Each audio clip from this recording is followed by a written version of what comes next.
Are you bored with brick, buggy about blacktop? On today's show, we'll examine the options available in patterned concrete and demonstrate its diversity with a large and small-scale project.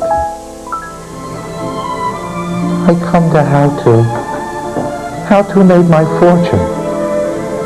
But these two, Ed and Joe, they're animals. They show no respect. Now everybody has to be funny. And I told Steve we must come to Don Corleone for justice. Please, Godfather, destroy them. Destroy these two animals. Why would you show me such disrespect? You come here on the day of my daughter's wedding. You're not even dressed right. You have a flannel on. This one doesn't even have a jacket. You asked me to commit murder. This I cannot do.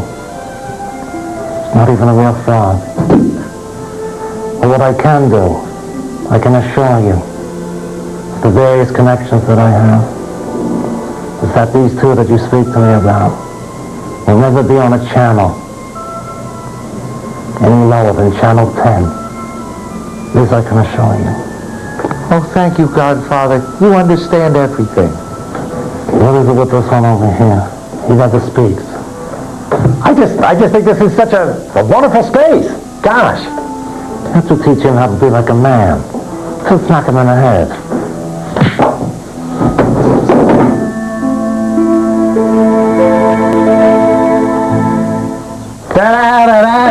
That's where it's coming from. You should be shot. Hey, they wanted moving with the How To show. I'm giving it to them. I'm Joe Lavario. And he's Ed Feldman. And today we're doing concrete, but not regular concrete, alternative That concrete. means cheese or hake or skate, right? No, porgies. Really? No I loved you, porgies. No slabs, no dull gray. Really? But with patterns, and we're going to make it colored. Colored concrete? I can't believe it. I have to come We in can again. mix pigment with the concrete, and it'll be different colors. Colored concrete, That's chick? what I got for you, Herbie. We're going to do two projects. Well, in the backyard, we're doing a big giant project. We're making a carport by pouring concrete and then coloring it and stamping a pattern into it. It's a big job, and we'll have some help from our friend at Bucksmont Concrete. In the front yard, the project is much more manageable. Using pre-mixed concrete called Quickly, we'll build a colored concrete platform for a bird bath. Tweet! All right. Wait, you're going too far. I'm going to fall. Get out. There we go. All right, the carport's going to be here. Right here in all this massive space.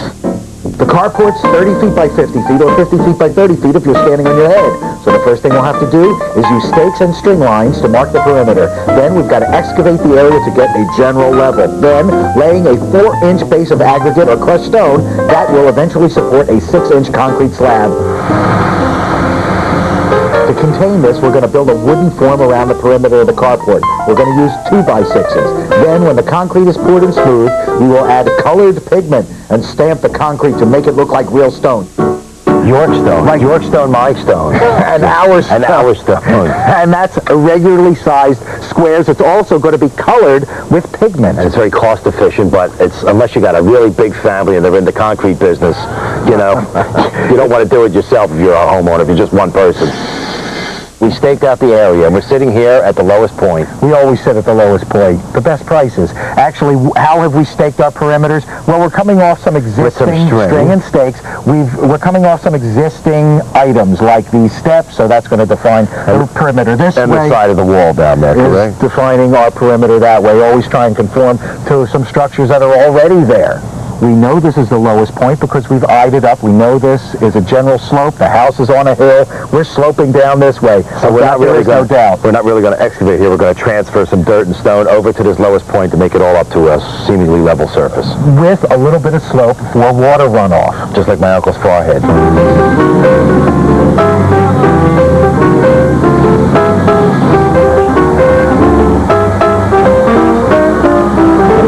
It's a dirty job, but I ain't going to do it. And since I ain't doing it, I got to talk about it. What he's really doing on that little front loader is evening out the surface. He's dragging over aggregate stone that he brought with him and the dirt that's higher over there, pushing it over here to a low spot, and then dragging that front bucket back so it's making it all nice and smooth, or reasonably smooth. here we are hanging around the corner, as we often do when we're not working. We put up some wood forms. We've gotten our general level, put up the wood forms. And the wood forms are so that the concrete knows where to stop. You know, sometimes I think it just knows, because if the forms aren't there, it laps over into the dining room, all over the mashed potatoes. Not good. And we used about 8 tons of aggregate already. And we're going to add more because you see some holes in there. Don't worry. We're going to all push this in with our hands. We'll put it well with my feet. I'll move it in with the foot. It's very important to get a very square corner. Why? Because the stones that we're going to be making, the concrete pieces, the forms, are going to be right angled. So if this isn't right angled, then it's not going to be right. Horrible. And to get the corner, you use the Pythagorean theorem or the 3-4-5 method. If you measure one corner to out here, 3, 4, then the hypotenuse should be 5. There you got your 3 feet. There's 3 feet. I'll put a 1 down here.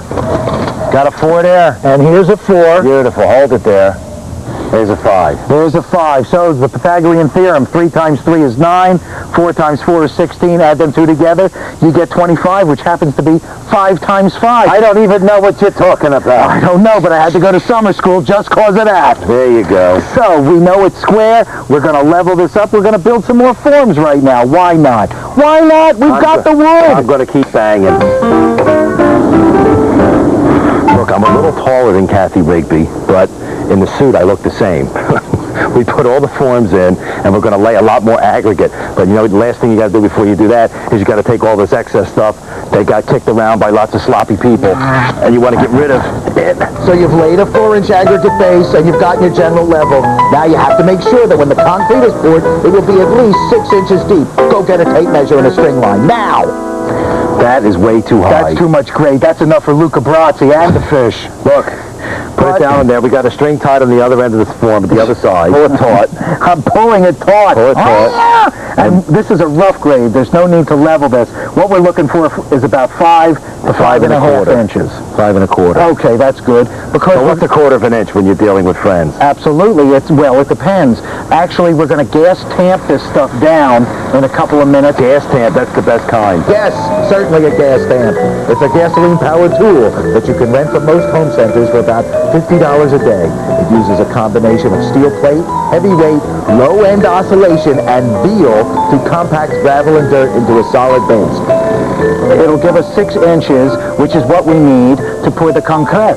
See, 6 is sometimes enough. But when we get done this, we're going to go out front and we're going to do something that's strictly for the birds. No, something that any homeowner can do for his birds. This TLC program is sponsored in part by Toyota. Hey, come on, just forget about it. No. When Frank Pantangeli gets murdered in the bar, Danny Ayala says, "Greetings from Michael Corleone." If Michael Corleone is not behind it, and he's going to kill the guy anyway, why is he saying Michael Corleone? I don't understand. You must lose a lot of sleep. What are you talking? It's a movie. It's a movie. It's a movie? It's a movie. Don't you understand? But you stay up night. While the concrete crew gets ready to pour the carport in the back, very butch, we'll make a platform for my bird bath with Quickcrete. Ooh. This is a pattern. A pattern which, when poured into, concrete is poured into it, it will create these shapes. And it's going to make a circle, right? We're going to move it 4 times. Well, we're not going to fill these 2 sections. We'll fill these sections, and then we'll move it around like this and this. Exactly. And you'll get a nice circle. The concrete for this job is called Quickcrete, a pre-mixed, user-friendly concrete you can buy at most home centers. It has the proper ratio of sand to cement. You just add water, maybe a little vodka. Quickcrete also makes a variety of molds and coloring agents to choose from, depending on how you want to use it. For the base of my bird bath, I chose a terracotta color because I'm on TV. Here's 1 bag. Right. Now to 1 bag, We're going to put a half a bottle of this. It's terracotta color. Right. So we're going to be mixing 2 bags, so we're going to use a full bottle. We're stretching like Kool-Aid. We're stretching it. Wow. In artist terms, this would be called Venetian red. In cook's terms, it would be called bouillabaisse. Mix it. La la la la.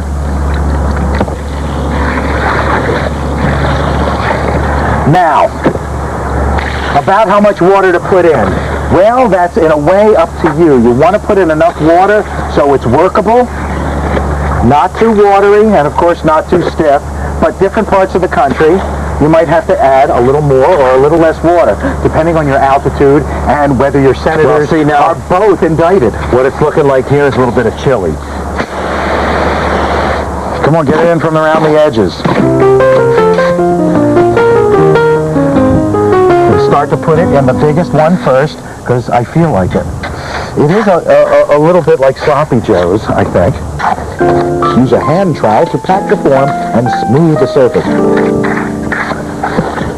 Now, we're not going to lap it over onto these sections here. No, these two I'm standing on. These two are going to be clear because we're going to make a circle. Now, you can pour this on a lot of different surfaces. You don't have to clear it out as we did, but it's nice if you get it as flat as you can with not a whole lot of effort. You don't have to pour it on a completely flat pad.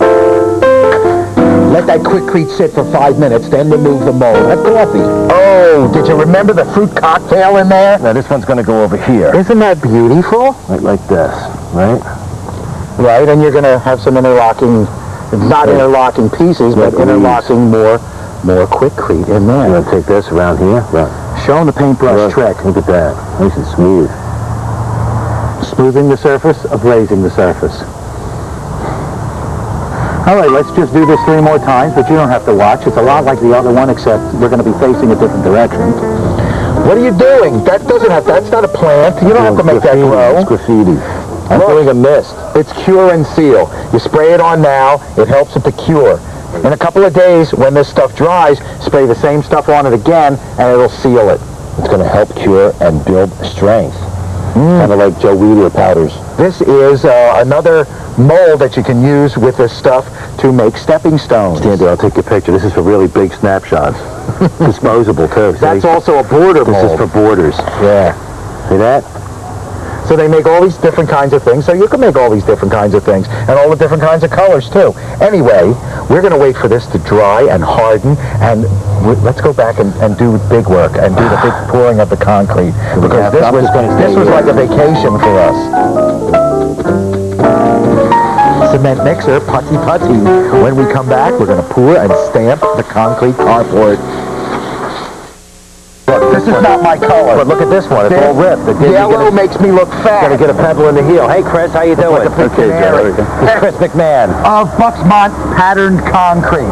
Now, we've got a lot of activity this morning, but you had to prepare. How'd you prepare the house to get poured? We have to watch out for splashing of concrete and the color getting on the house. So we hang this plastic up. It's a real thin plastic. It's easy to take down. It doesn't create voids against the house when we pour. I think the whole house looks good wrapped in plastic, like Christo. I'm going to do a Christo thing. Now, of course, we got the stone, and we tamped it. Tell us about how much we tamped it down to. We tamped it down to like 6 inches, right? Yeah, we get a 4-inch stone base is typical. We go more stone instead of more concrete because we need an even layer of concrete. We can't have weak points in the slab, which will happen by thick to thin concrete. So you want everything compressed out so it's a nice flat base. Right. Now what about the bulkhead? We put a bulkhead in here. Yeah, we got really 2 sections out on the carport. Right. We have to put an expansion joint in, and we have to limit the amount of square footage we pour at one time so we can get the detail into the work. Okay. Now you mentioned pattern. We're doing patterned York stone. Is that cheaper than doing real York stone?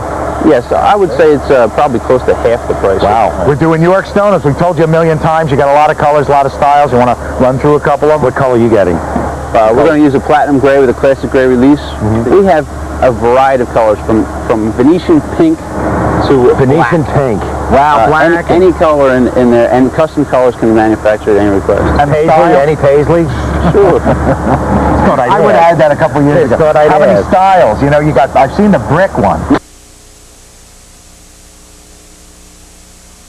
Some of my summer homes, I'll be doing the other stuff. It's real easy to limit what we're going to suggest to a homeowner when we see the style of the home. Okay. Because you have contemporary, you have old world, you have Philadelphia, you have Florida. And mine, riff-raff. Remember, this carport is 30 feet by 50 feet, so we're going to have to pour over 16 yards or 2 truckloads of concrete. As soon as the concrete is poured, it is given a general smoothness using a screed. This one here is made especially for the concrete industry. But it's pretty much a very straight 2x4 made out of metal. After the concrete is screeded, it then needs to be brought to a finished smoothness. This is done with an instrument called a bull float, my congressman. When you straight edge, you're getting a flat surface from form to form. Right. You can still have ridges going opposite the bullfoot or opposite the straight edge. So you run the bullfoot 90 degrees to the straight edge, and it flattens it out in the opposite direction. Also brings the cream up and pushes the stone just below the surface. I saw some of the guys using hand floats right around the edge. Yeah, we're knocking it down on the edge so we don't get stones riding under the straight edge, and keeping the straight edge up above the height it should be. So how long do you have to work? You're going to stamp this. How long can this sit before you can't stamp it? It's different every day. Concrete's going to dry differently according to the altitude, humidity, weather conditions, soil conditions, whether you have a cat, whether you like Neil Young.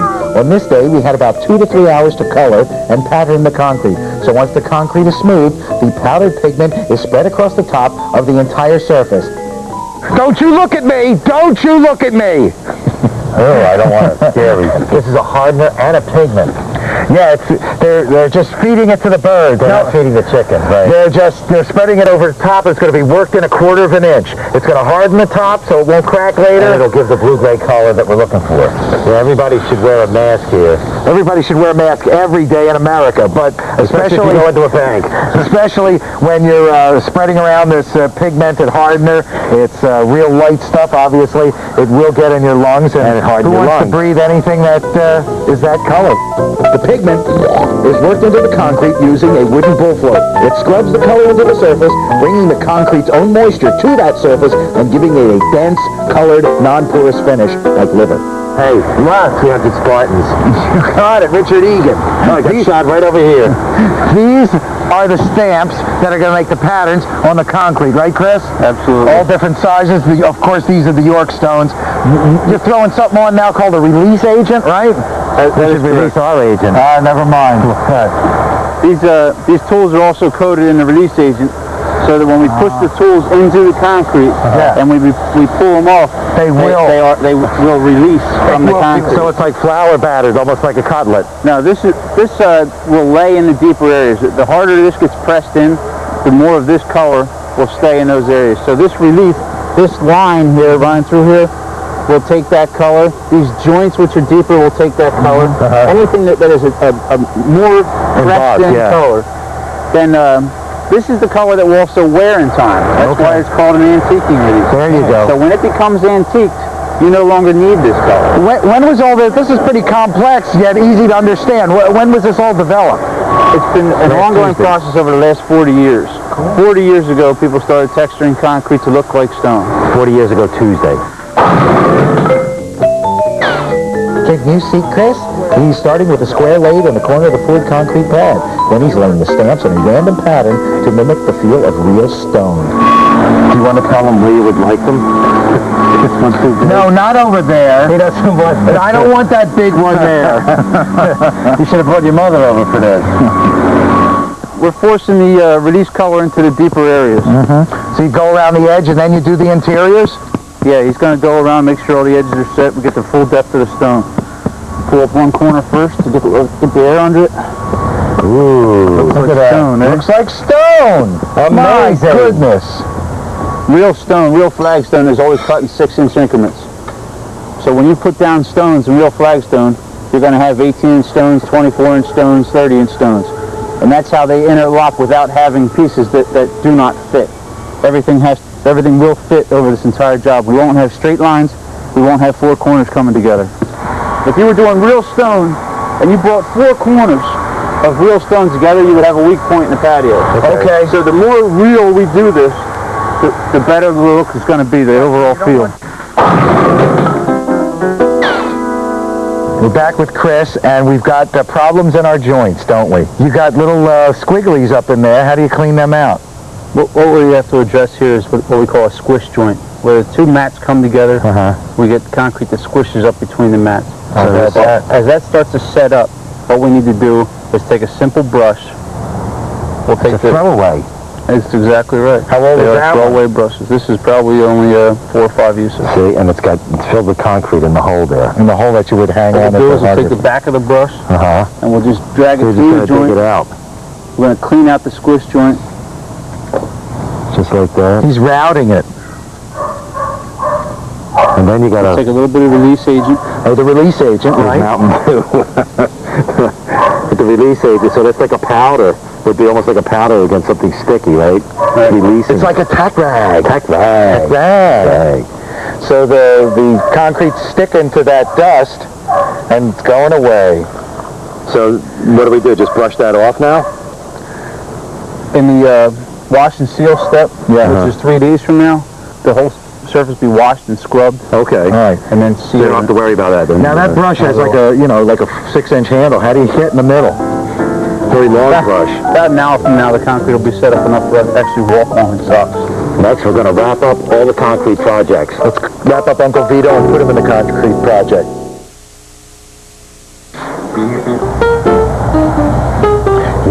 Oh, I'm so glad this is here because I am thirsty. You could save me some. There's plenty. Watch the sparrow. Watch the sparrow. He's stunned. Keep your eye on it, you mean? We poured the colored Quikrete into this here mold. We laid it upon the ground, and now we have this. And of course, we sprayed to cure and seal 2 applications of same. And this will look real nice as soon as the grass starts growing up. We'll give it that nice rustic look. Ooh, I love rustic. Now we're going to go out back, right? Yeah, but let's first take a look at the before And the after. Now let's go. Let's go out back and see what we got. There it is. I thought I'd misplaced it. Oh, look. It looks like a Dolly landscape. It's fatty. It just needs some melted clocks. And marble halls. Oh, what has been done? Well, where the bulkhead was, this has been inserted. This is an expansion strip. Sure, it feels like foam to me. It's styrofoam, as they say in Balmer.